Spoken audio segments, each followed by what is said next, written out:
Hi, everyone. This is the Leadership with Heart podcast, and this is Heather Younger, your host. Employee experience is powered by emotions.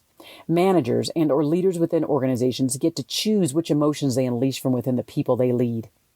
Leaders, meaning supervisors or above in an organization, drive much of the positive or negative emotions by their actions or inactions, their words, or what they fail to say. When a manager chooses their words and their actions carefully, they exhibit great emotional intelligence. These managers are often thought of as leaders who care, or as I like to call them, leaders with heart. This special brand of leader drives engagement and loyalty simply by being themselves. Are these leaders perfect? Absolutely not. It is in their awareness and sharing of some of their imperfections that we realize their true brilliance. In this podcast, I ask you to see yourself in the stories my guests tell about times when they were not the best versions of themselves, but how they used their hearts to guide them to a deeper connection with their team and heightened leadership prowess. Before we move on and you hear the show today, I want to make a special request of you. I would like this podcast to remain successful and to increase the amount of listeners and people who are downloading it. And in order to do that, I need to get more reviews. So, for anybody who is a listener, and if you love the show, please go and do a 5-star rating and write a review anywhere you listen. And then screenshot that. If you screenshot that and you email me at heather@customerfanatics.com, heather@customerfanatics.com, then in the next show, I will give a kudos to you for doing so, because I actually am very appreciative of anybody who does write those reviews. And if you already have done so, thank you very much. Thank you for joining this show and enjoy this one. Hi, everyone. This is Heather with the Leadership with Heart podcast. And today it's just me. It's me talking to you. I like to take these opportunities to do this where there aren't guests here. There's no one to question. And it's just me sharing a story or a message with you. So today, I want to share a really beautiful personal story with you. And that's because, you know what, you stick with me. You're here with me. And so you deserve to get more of me as a result. So recently, pretty much all of you know I have 4 children, and my oldest has been a source of inspiration, stress at times, but inspiration for me since her birth, really.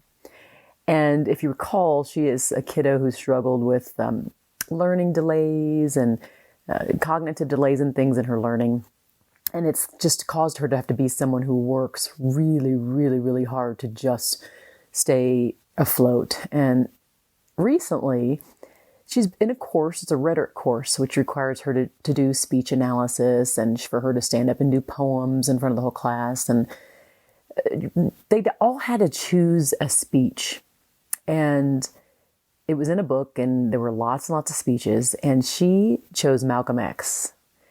And this is my daughter, the quiet, introverted, compliant young lady that she is, and she chose Malcolm X. And I asked her why, and she says, I just think it's a history that hasn't been told enough, or that we don't know a lot about, particularly in my school. And I thought it was interesting. And even though I don't believe in his nonviolent background, or the violence that he talks about as far as getting the point across with people that aren't listening to them. I do believe I believe in his lens. She said, my daughter, this person who sometimes you don't know if she's understanding what it is that's happening, was so crystal clear. She said, you know, Mom, his background, his father was an activist.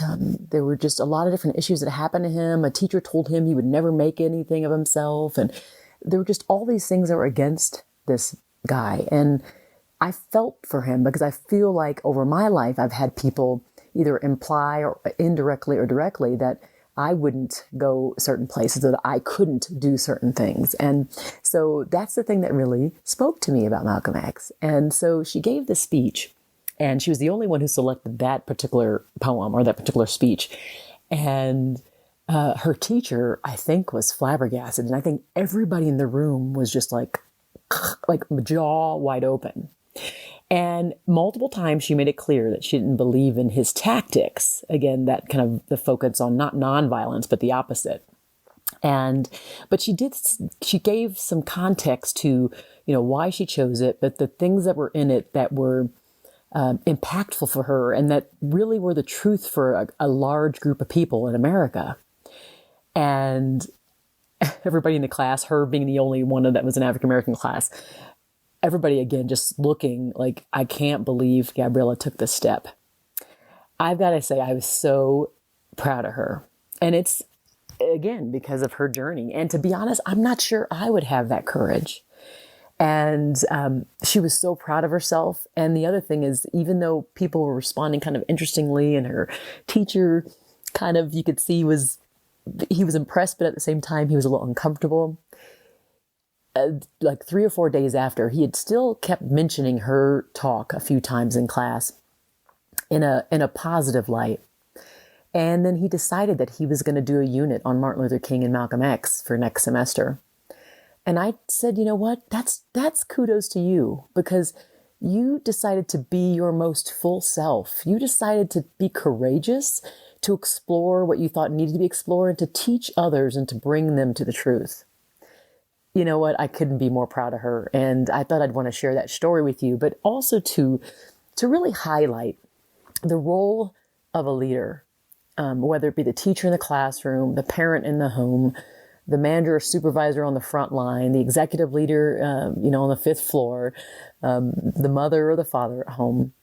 We have an obligation to let our people discover and uncover the depths of who they are.